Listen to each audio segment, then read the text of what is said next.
à tous les supporters de l'AS Monaco. Je suis au courant. Les autres... Mais de quelle voile islamique tu me parles, toi? Putain, c'est l'écharpe des ultras.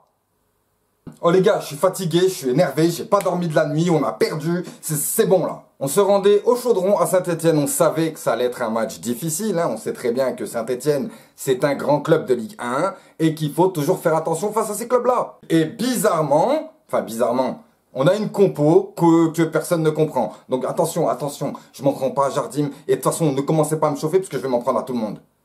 Comment ça se fait qu'on a Augustin qui fait un très bon match contre Marseille, Aguilar qui fait un très bon match contre Marseille et que les deux ne sont pas sur la feuille de match? Enfin, ils sont sur la feuille de match mais ils sont pas dans le 11. Bon, ben on se dit c'est pas grave, peut-être qu'ils sont fatigués, peut-être que... Parce que je rappelle que nous, on n'a pas toutes les informations. Mais on a toujours un problème de logique avec Leonardo Jardim, ce qui fait que ce qui est logique, il le fait pas, et ce qui est illogique, il le fait. Moi, c'est l'impression que j'ai. Après, maintenant, ça va, oui, gueule si tu veux. Mais malgré ça, c'est qui à la surprise générale qui pose le pied sur le ballon? C'est l'AS Monaco, c'est incroyable. On a un jeu magnifique, ça fait des passes, ça fait des décalages, ça fait des roulettes, ça va vite devant le but, franchement ça ressort bien le ballon, tout est parfait, tout est ok. Et d'un coup, erreur de Gelson Martins. Gelson Martins qui se retrouve un défenseur central, on ne sait pas pourquoi. Il vient, il a juste à arrêter le ballon avec son pied, il le laisse passer, un Stéphano attrape le ballon, il commence à faire le malin, gris-gris, je sais pas quoi, il tire, et c'est ça en fait, ben voilà, il a raté l'action. Mais le truc c'est que ça énerve les Stéphanois. Alors voilà, on a souffert pendant à peu près 5 à 7 minutes par rapport à cette action, parce qu'on leur donne les armes, Mais petit à petit, on reprend le jeu à notre compte, on arrive à endormir tranquillement Saint-Etienne, et on a encore droit à une erreur de Keita Baldé, qui nous fait une passe avec toute la conviction du monde, qui arrive dans les pieds d'un Stéphanois, qui commence à lancer sa contre-attaque, et voilà. Donc en gros, dans la première mi-temps, on a fait un super jeu, on a super bien joué, sauf qu'on n'est pas arrivé à marquer ce but. On n'est pas arrivé à marquer ce but, et en plus de ça, on fait des erreurs qui auraient pu nous coûter très cher.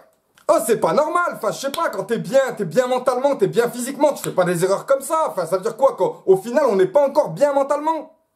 Bon, on n'a pas eu un bon Keita Baldé, parce que bizarrement, Keita Baldé, il n'était pas dans le coup. Bon, il a créé quelques fautes, il a fait quelques percées qui ont déstabilisé un petit peu la défense, mais rien de décisif. Pour Keita Baldé, c'est bien dommage, parce que, ben, moi, à la base...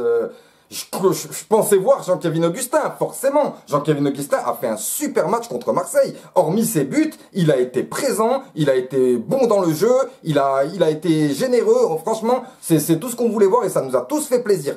Pour ne pas le voir aligné. Bon, ben c'est pas grave, voilà. Gilles Dias, écoutez, moi j'aime bien ce joueur, Gilles Dias, mais alors par contre, depuis qu'il est revenu là, depuis qu'il le fout en piston gauche ou droit, je sais pas, c'est du grand n'importe quoi. Oh, on a Aguilar, on a Gelson, on a Ballo-Touré, on en a des joueurs, on a Zagré, on en a des joueurs. Qu'est-ce que tu vas nous mettre Dias? Bon, après voilà, il y en a peut-être qui aiment bien Dias, mais en tout cas Dias, il est bon, mais il est pas assez bon pour jouer à l'AS Monaco.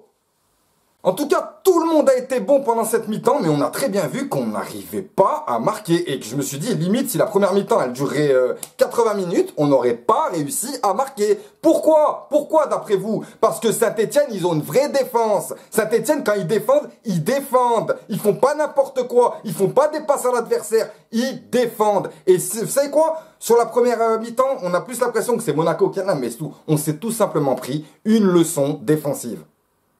En deuxième mi-temps, les Stéphanois, ils reviennent sur le terrain avec une vraie hargne. Je ne sais pas ce qui s'est passé dans leur vestiaire, mais en tout cas, on ne touche pas une balle. Non seulement on ne touche pas une balle, en plus de ça, on n'arrive pas à aligner 2 à 3 passes. Là, ça commence à être inquiétant.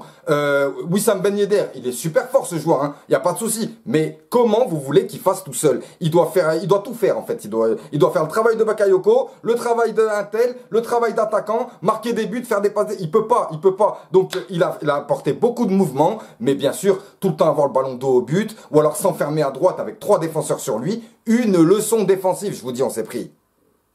Alors là, on a une superbe faute stéphanoise sur Benjamin Henrichs, mais bon, on n'en a rien à cirer, vous êtes monégasque, on siffle pas, on s'en fout. C'est quoi, lève-toi, rien à cirer, prenez le ballon les Stéphanois, allez marquer. C'est obligé que l'arbitre, il a fait un côté match, parce que c'est pas possible autrement. Il siffle pas la faute, il laisse les Stéphanois aller au but, il laisse les Stéphanois marquer. Ok, les Stéphanois, vous avez marqué, mais qu'est-ce que c'est ça? Qu'est-ce que c'est ça?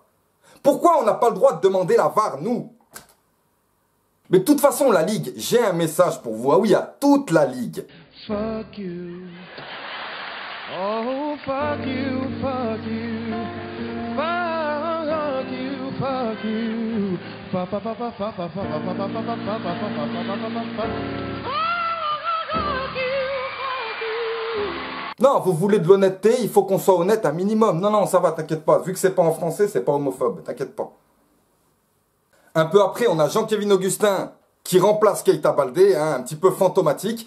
Mais alors là, on a droit à la meilleure action du monde. De toute façon, j'ai même pas... Voilà, tout le monde a vu. Toute la France entière a vu, messieurs les arbitres. Ils ont vu que vous êtes des merdes. Ah, mais je vous le dis clairement, et vous l'avez pas entendu, vous êtes des merdes. Et les pires qui existent, c'est-à-dire qu'il y a des merdes, ça va, mais vous êtes les pires des merdes. Non mais c'est pas possible, ces gens-là en fait ils sont dans le déni, c'est-à-dire qu'ils font n'importe quoi. C'est pas possible d'être dans les plus hautes instances du football et d'être aussi con. C'est pas possible, il y a forcément un truc. Mais vous savez quoi, ils sont dans le déni parce que, en plus de ça, quand ils font des conneries monumentales, ils sont même pas capables de se regarder eux-mêmes. Non, ils sont même pas capables de se regarder dans un miroir. Non, non, tout de suite, que vous ayez tort ou raison, c'est ici, conseil de discipline, sanction. Eh ben tu sais quoi là? Putain, mais oh, mais ils ont de la chance. De toute façon, à Monaco, on est habitué à ce genre de conneries, je vous le répète. Et je vous répète qu'on va revenir sur le devant de la scène, continuer à nous mettre des blessures, des cartons rouges, des ce que tu veux, des suspensions de 6 mois. Faites-le, on reviendra quand même, bande de merde. Et je vous jure... Bref, je vais me calmer. Hors-jeu de Jean-Kévin Augustin. Un hors-jeu sifflé de l'ongle. Ouais, je fais celui-là, ouais, et alors, qu'est-ce qu'il y a? La tête de ma mère, que les deux lignes, elles sont sur la même ligne. Il n'y a pas hors-jeu pour Jean-Kévin Augustin. Donc, Jean-Kévin Augustin, hors-jeu, qui part, il se fait arracher par derrière par un Stéphanois, carton rouge. Et là, l'arbitre, sans même avoir regardé la VAR, il annule le carton rouge. Il va voir la VAR, il regarde le truc et il dit, il y a hors-jeu. T'es un menteur, t'es un putain de menteur, t'es qu'une merde. Mais c'est pas grave, encore vous allez dire, oui, l'arbitrage, je vous emmerde. Celui qui est pas content avec moi, je t'emmerde. Ça va comme ça? Ok, de toute façon, je suis pas là pour dire que Monaco a perdu à cause de l'arbitrage. Non, Monaco a fait une bonne première mi-temps, ils n'en ont pas profité. La deuxième mi-temps, c'est Saint-Etienne qui en a profité, point. Mais en tout cas, s'il y avait eu ce carton rouge, si cette faute, si l'arbitre n'était pas une merde, on aurait peut-être pu revenir à un partout. Peut-être, on sait pas, on le saura jamais. De toute façon, maintenant, Jean-Eudes Aoulou. Jean-Eudes Aoulou avec ton nom qui pue la défaite là. Mais qu'est-ce que tu me fais toi? Mais il est fou ce mec ou quoi? Il rentre, déjà il rigole, déjà tu rigoles, déjà première chose. Et après il marque un but contre nous. Mais t'as de la chance qu'il a annulé ce but, putain. Et vous savez quoi les gars? C'est pour ça que je vous dis, on aurait dû garder André Aradji pour ce genre de... Oui non mais voilà, parce qu'André Aradji lui il aurait pas rigolé. En 2 secondes ça se serait calmé.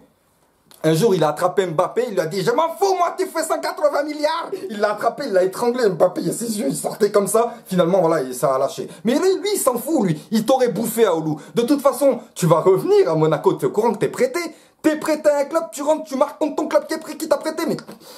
Bon, c'est quoi les gars, désolé, je vous jure, en plus je rentre du taf, je suis fatigué, j'ai pas dormi, mais voilà, j'ai même pas pu faire le débrief hier, voilà, c'était un peu tendu, mais oui, mais qu'est-ce que vous voulez, c'est pas parce qu'on a perdu, justement, j'avais plein de choses à dire sur ce putain de débrief, mais qu'est-ce que c'est que ces conneries? Qu'est-ce que c'est que ces conneries? En tout cas, c'est pas grave, on a des barèmes, on a des chiffres qui font que la LFP, les arbitres, vous êtes des merdes. Vous en voulez à Monaco. Et ne vous inquiétez pas, je vous assure. Ben, là, certes, vous me foutez la mort. Mais dans 2 minutes, je vais rigoler. Parce que je sais qu'on va vous déchirer un jour.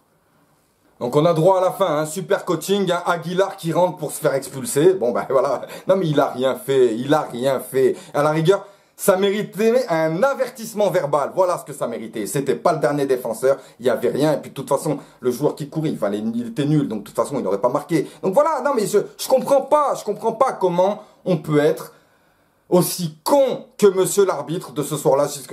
Faut même pas que je sache son nom en fait. J'ai même pas regardé. Tellement j'étais énervé, j'ai même pas regardé son nom. Mais vous savez quoi les gars? Ne vous inquiétez pas. On l'a déjà prouvé, on l'a reprouvé. Et là on est encore en train de le prouver. Ce n'est qu'un accident. Juste la seule chose qui m'énerve, c'est le coaching avec la manière dont on aborde la deuxième mi-temps. Mais bon, voilà, enfin voilà, quand t'as tout ce genre de choses-là, moi j'ai une seule chose à dire les gars.